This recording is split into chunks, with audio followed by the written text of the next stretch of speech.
Buenos días. Un poco antes de lo previsto, retomo mi relato de la Guerra Civil Española en tiempo real. Estamos en un momento del conflicto muy interesante y no podía resistirme a empezar esta semana con la batalla de Guadalajara. Es un combate que ha sido ampliamente estudiado y hay que añadir una fuente más de las que citaba en el vídeo de presentación. Ya lo he usado alguna vez como fuente de documentos de primera mano, pero aquí Ricardo de la Cierva, en su Historia General de España, volumen 11, dedicado íntegramente a la Guerra Civil, dedica un amplio capítulo a la batalla de Guadalajara. Por lo tanto, lo he consultado puntualmente para contrastarlo con las demás fuentes. Que en ocasiones hay algunas diferencias en cuanto a fechas, unidades, incluso acontecimientos, pero creo que a través de los 5 libros que he mirado, ya citados en el primer vídeo de la serie, se puede reconstruir fielmente lo que ocurrió estas 2 semanas. Es en tierras de la Alcarria. Esta semana llegaremos, como vamos a un ritmo de episodios semanales, hasta el 13 de marzo, que corresponde a la primera fase de la batalla y el comienzo de la segunda. Empezaríamos la planificación de la ofensiva franquista en Guadalajara se remonta a mediados de febrero, cuando se completó la formación del Corpo di Truppe Volontarie, el cuerpo de tropas voluntarias italianas que llevaba aportando Mussolini desde finales de diciembre. A mediados de febrero, concretamente el día 13, se incorporó la cuarta división denominada Littorio, que es algo diferente a las demás. Las 3 primeras, denominadas Dio lo vuole, Dios lo quiere, Fiamme Nere, llamas negras, y Pene Nere, flechas negras, estaban integradas principalmente por voluntarios fascistas de los camisas negras. La cuarta división Littorio estaba integrada mayoritariamente por reclutas. Se habían alistado voluntariamente, principalmente por motivos económicos, en regiones pobres de Italia. Por lo tanto, su fiabilidad como fuerza de combate era menor. No obstante, las 4 divisiones del Corpo di Truppe Volontarie, bajo el mando del ahora general Roata, alguna vez creo que ya le llamé general, pero en realidad fue coronel hasta la victoria de Málaga el pasado mes de febrero, que ahora es nombrado comandante del cuerpo de tropas voluntarias españolas italianas en España. Este cuerpo tiene por tanto 35.000 hombres y está fuertemente motorizado. Cuenta con 2.000 vehículos y 80 tanques. La idea que tiene Roata y que transmite a Franco a través del coronel Faldella, su jefe de Estado Mayor, es que el cuerpo lleve a cabo una ofensiva victoriosa desde Teruel a Valencia, que considera factible avanzar desde zona montañosa hacia una capital importante del Mediterráneo. De hecho, Valencia era la capital de la República en ese momento. Sin embargo, Franco tenía una opinión contraria, que era distribuir a las fuerzas italianas por toda España y no utilizarlas, no realizar todavía un avance hacia Valencia, sino mantener su plan inicial de rodear Madrid, como ya había intentado sin éxito en la batalla del Jarama. Al final se llega a una solución de compromiso. No se distribuirán a las fuerzas italianas por todos los frentes, sino que combatirán unidas bajo mando italiano, pero este mando, que es Roata, tendrá que estar subordinado al cuartel general de Franco. Según comentó Franco, según dice Faldella, que le había comentado Franco en esa entrevista del día 13 de febrero, Franco habría dicho: primero me dijeron que venían compañías de voluntarios para integrarse en los batallones españoles. Yo accedí. Luego me pidieron que formara batallones italianos y accedí. Después vinieron a mandar los oficiales de alta graduación y un general, y por último empezaron a llegar unidades ya formadas.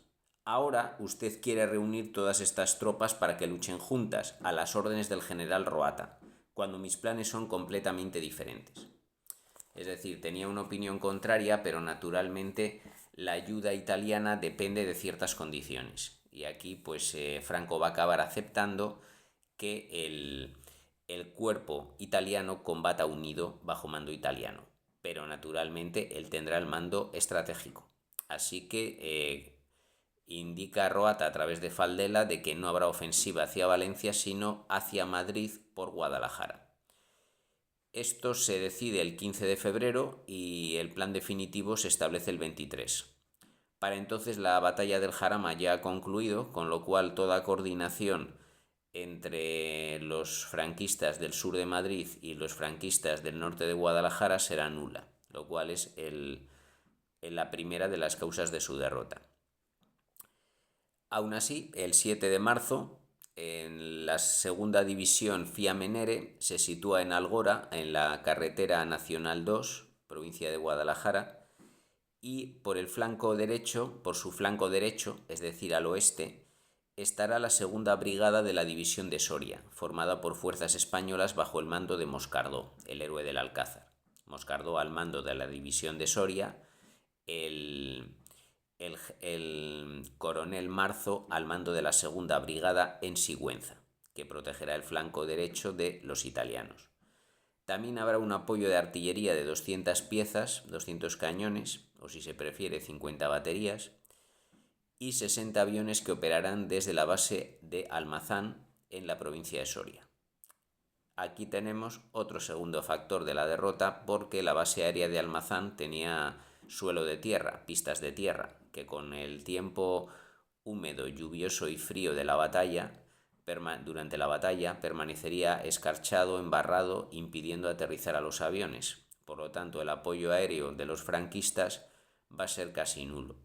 En cambio, la aviación republicana, operando desde Alcalá de Henares principalmente, pero también Guadalajara y Madrid, y Barajas, quiero decir, con pistas de cemento, permitirá, a menos que el tiempo sea horrible o nocturno, operar a sus aviones los días puntualmente con un tiempo menos malo.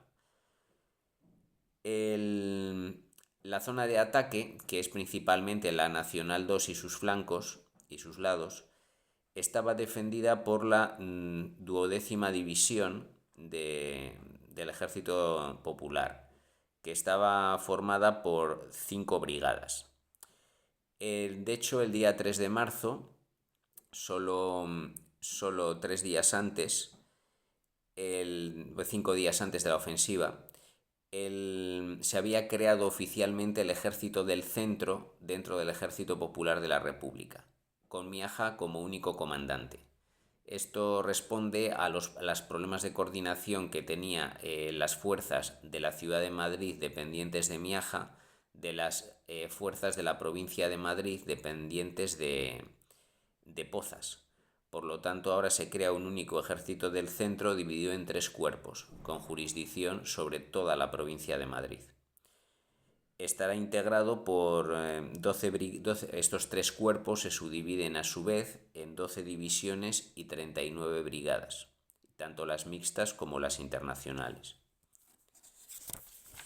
Establecido así el tablero de combate de la batalla, el tablero inicial de la batalla, el 8 de marzo comienza la ofensiva bajo un fuerte temporal de lluvia. La segunda división italiana Fiamenere avanza 15 kilómetros desde Algora hasta las localidades de Ontanares y Alaminos, pero la población de Almadrones, la más cercana al Nacional 2, resiste el asalto durante todo el día, a pesar de ser 10 veces inferior a las fuerzas que la atacan. Es decir, las fuerzas republicanas son una compañía que hace frente a un regimiento en realidad a 2 banderas. Cada división italiana se dividía en 4 banderas, es decir, batallones, y le atacaron 2 batallones que superaban los 1000 hombres frente a los menos de 300 republicanos que defendían la población. Por el flanco occidental, la segunda brigada de la división de Soria avanza sin muchos problemas, tomando Castejón de Henares y Mirabueno. Esto hace que los franquistas envíen refuerzos al frente, enviando como retaguardia de la segunda división Fiamenere la tercera división Penenere a Algora.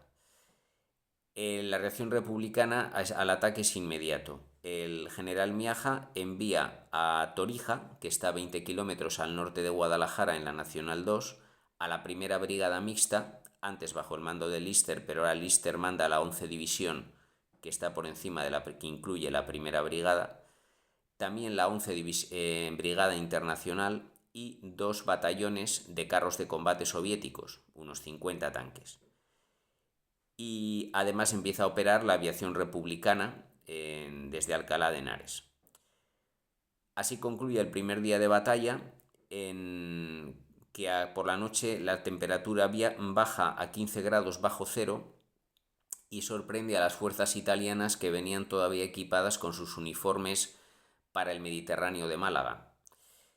Y el 9 de marzo, al día siguiente, sin embargo, el avance italiano continúa, tomando la segunda división, las localidades, ahora sí, Almadrones cae después de 24 horas de resistencia, y avanzan 20 kilómetros más hasta Cogollor y Masegoso de Tajuña, desviándose en dirección a Cifuentes, por el flanco izquierdo. También por el flanco izquierdo, la tercera división Penenere, que avanzó la víspera como retaguardia de la segunda, ahora avanza más que ella, ocupando la localidad de Brihuega, lo cual sorprende a los italianos porque está a 100 metros de altitud más abajo de lo que les decían sus mapas Michelin.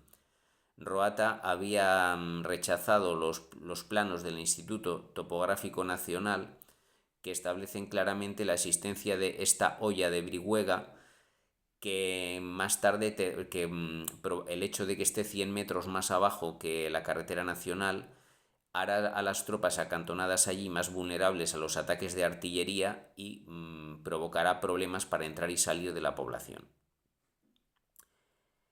Sin embargo, todavía esto no tiene consecuencias. La tercera división italiana avanza hasta Gajanejos y Villaviciosa de Tajuña, que es el flanco izquierdo de su avance.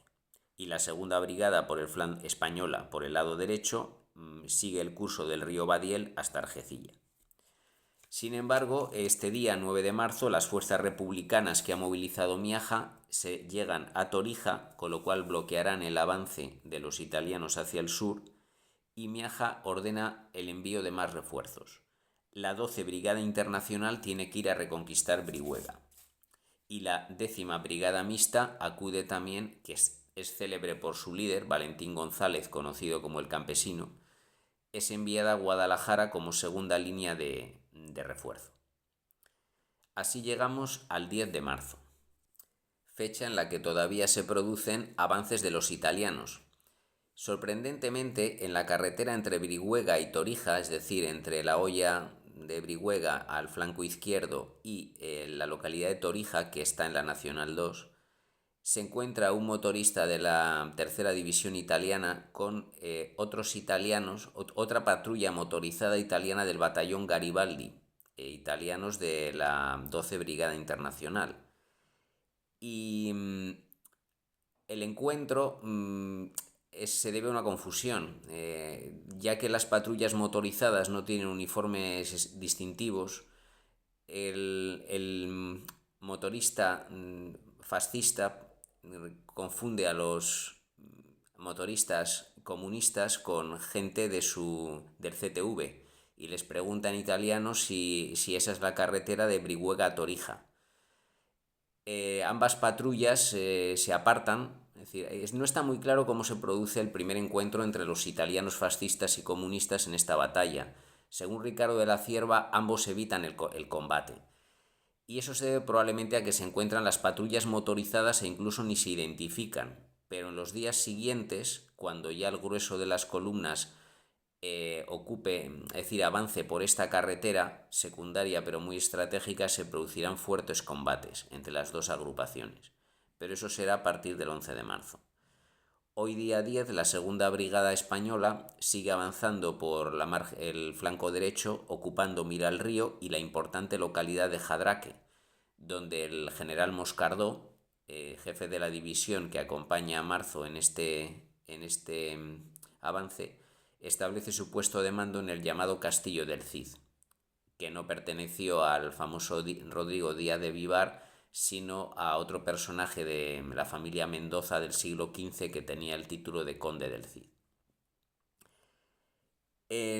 Y también el 10 de marzo es el día en que la cuarta división, la Litorio, la menos confiable, avanza hacia el frente como reserva. Llegamos al 11 de marzo.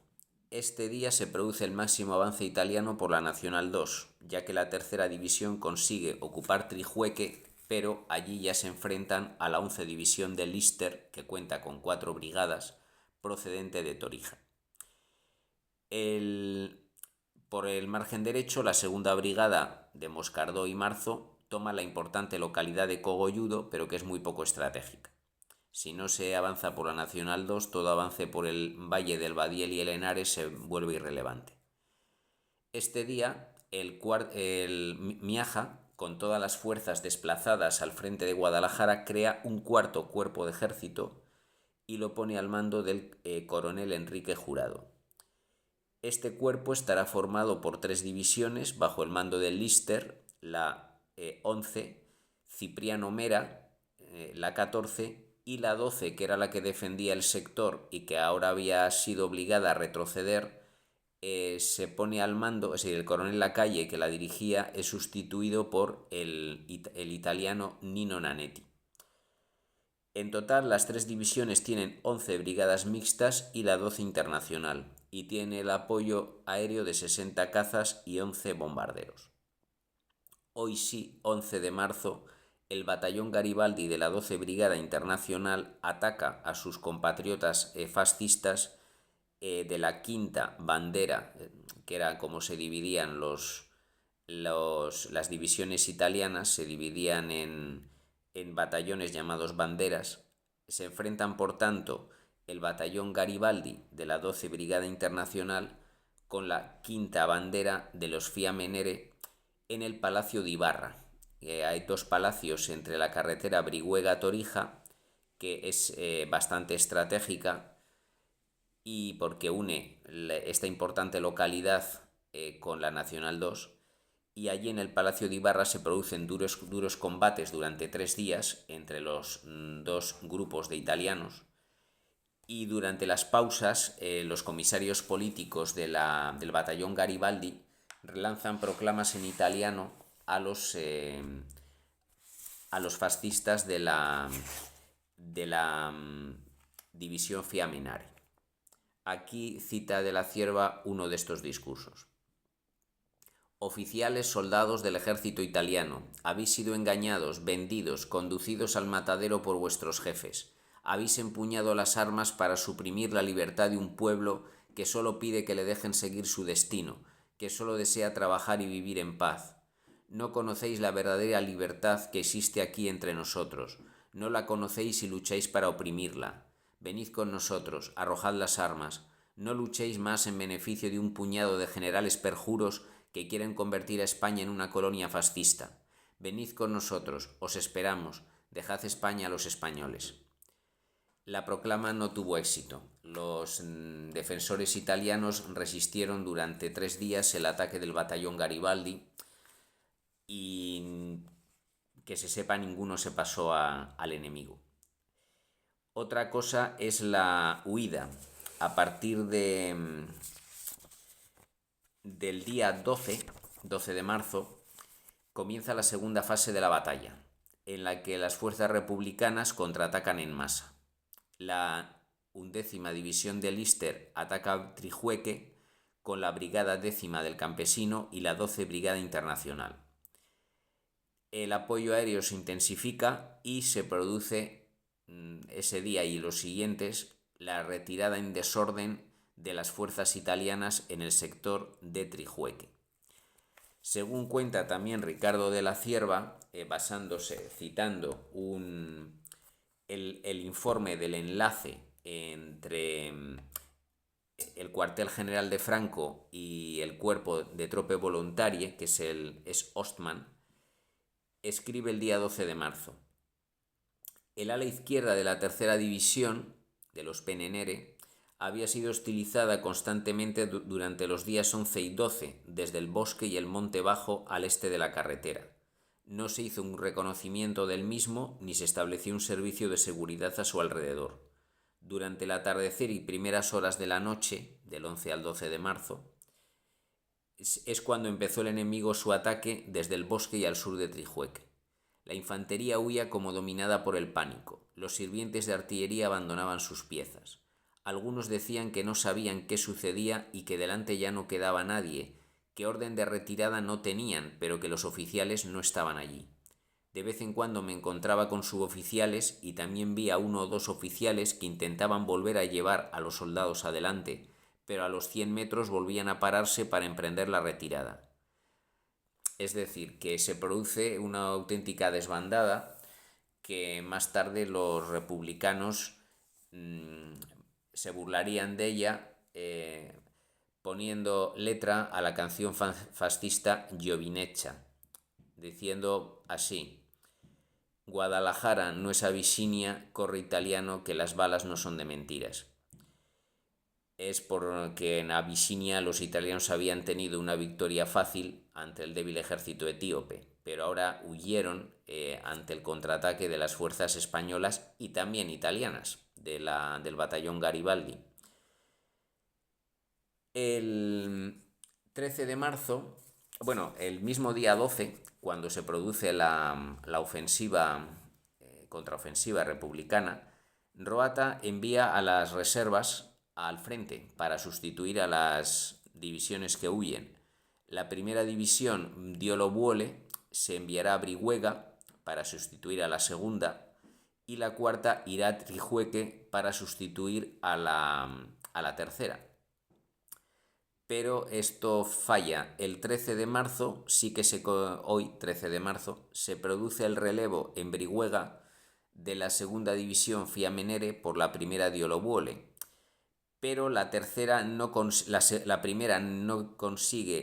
cuarta división Litorio no consigue llegar a Trijueque porque la tercera está huyendo en desorden, ya desde el día de ayer.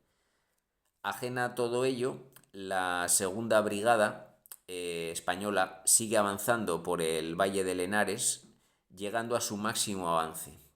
Tras tomar Espinosa de Henares, está en la línea de ferrocarril Madrid-Soria, toma la localidad de Copernal y Padilla de Hita, a solo 10 kilómetros de la población del Arcipreste. Aquí tenemos que dejarlo por hoy porque concluye la semana, pero la batalla va a seguir otra semana más.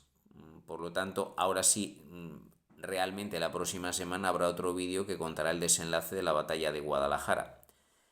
Pero este día 13 de marzo los republicanos obtienen, entre los muertos y prisioneros italianos de Guadalajara, una serie de cartas que demuestran la presencia de tropas regulares del ejército italiano en el frente, en la guerra de España. Por lo tanto, el representante español en la Sociedad de Naciones leerá fragmentos de estas cartas, que son más de 200, ya que aquí Hugh Thomas cita la 267, una carta de una esposa a su marido, quejándose de que solo 2 días después de la boda la había dejado para alistar, para acompañar al ejército supuestamente a África, aunque como vemos su marido acabó en España. Escribía esta mujer: «Qué bonita ha sido mi luna de miel», irónicamente. 2 días de matrimonio y 25 meses de interminable espera. Ya sé que primero es la patria y luego el amor, pero soy una egoísta, y con razón, porque tú fuiste uno de los primeros voluntarios que fueron a África, y eres de los últimos en volver. Pido a Dios que algún día haga posible para ti servir a la patria y a la vez ganar el pan para tu familia. Cartas como esta pues demostraron la presencia de oficiales del ejército regular italiano en la Guerra Civil Española, lo cual contravenía el 10º artículo de la Convención de la Sociedad de Naciones. Esta semana está así la situación en Guadalajara, pero recordemos que también el día 6 de marzo había comenzado la ofensiva franquista en Córdoba, con idea de liberar a los asediados en el santuario de la Virgen de la Cabeza, de Santa María la Cabeza. Esta ofensiva continúa esta semana, si bien no el día 7, ni el 8, ni el 9, porque el temporal de lluvias que se está notando en la batalla de Guadalajara también afecta a Córdoba. Hasta el 10 de marzo no consiguen las tropas de Queipo de Llano continuar el avance hacia la carretera de Don Benito a Córdoba, a Andújar, perdón. Don Benito Montoro. Es la carretera base que sirve como pivote para luego avanzar hacia Jaén. Ese era el plan. Lo que ocurre es que el contrincante de Queipo, que es el coronel Gaspar Morales, que ha sido nombrado a primeros de febrero nuevo jefe del ejército de Andalucía, tras la destitución de Villalba por el desastre de Málaga, piensa que el objetivo de Queipo es atacar la localidad minera de Almadén, en Ciudad Real.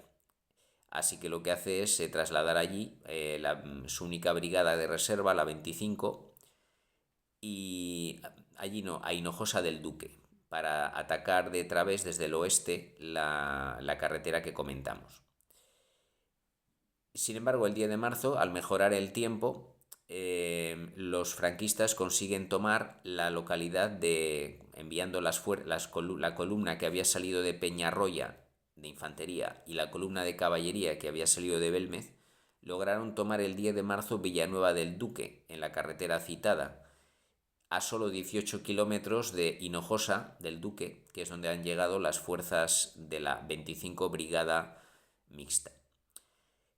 Esta brigada es a su vez reforzada en los días siguientes por la 63, que no pertenece al ejército de Andalucía, sino que viene de Extremadura, y se generalizan los combates a fecha de hoy, 13 de marzo. Por lo tanto, tanto la batalla de Pozo Blanco como la batalla de Guadalajara tienen todavía resultado incierto, aunque las cosas no pintan nada bien para los franquistas en Guadalajara.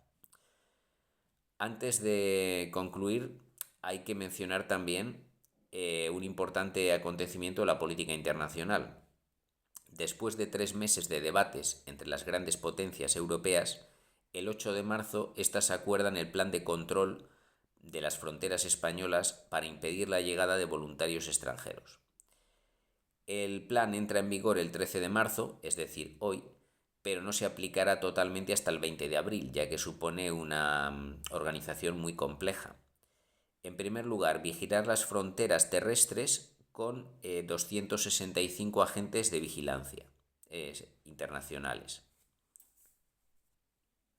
De estos, 130 dirigidos por el coronel danés Lund vigilarán la frontera francesa y otros 130, todos británicos a petición del gobierno portugués, la frontera portuguesa, y otros 5, lógicamente también británicos, vigilarán la frontera de Gibraltar. Pero más importante es y otra cosa es la colocación de 550 observadores en 11 puertos europeos para vigilar que no salieran de allí armas o voluntarios, armas o combatientes en dirección a España. 5 de estos puertos están en Francia: Cherburgo, Brest, Marsella, Le Verdun y Oran, en Argelia, francesa. 2 en Gran Bretaña, Dover, y otro, en España, en Gibraltar, pero es británico. 2 en Portugal, Lisboa y Madeira, en la isla del Atlántico. Y los otros 2 son Palermo, en Sicilia, y Túnez, en Bélgica. No obstante, hay que mencionar que estos agentes y observadores tienen labor informativa, no represiva. No pueden incautar nada, ni impedir a los barcos salir, solo informar al comité de no intervención. Por lo tanto, su labor será bastante inútil. pero como decía, más importante será la vigilancia de las costas españolas por barcos de guerra de las 4 potencias que decidieron aportar, es decir, Gran Bretaña, Francia, Alemania e Italia. Gran Bretaña envió 12 barcos a las costas de Andalucía, desde la frontera con Portugal hasta el Cabo de Gata, en Almería, y 5 al Cantábrico, desde la frontera francesa hasta el Cabo Busto, en Asturias. Francia envió 14 que se repartieron entre el oeste de Asturias, las costas de Galicia, el Marruecos español y las islas de Ibiza y Mallorca, que eran controladas por los franquistas. Alemania envió 13 que se desplegaron en las costas mediterráneas entre el Cabo de Gata en Almería y el de Oropesa en Castellón.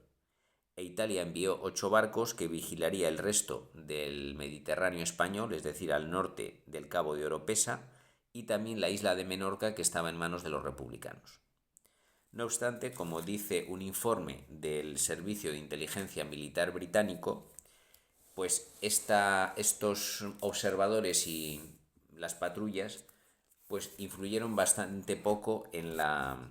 Bueno, preveía que iban a influir bastante poco. Es un informe predictivo que trata de deducir si va a ser útil o no en la política de no intervención que sigue el plan de control que favorecía la política de no intervención seguida por el gobierno británico.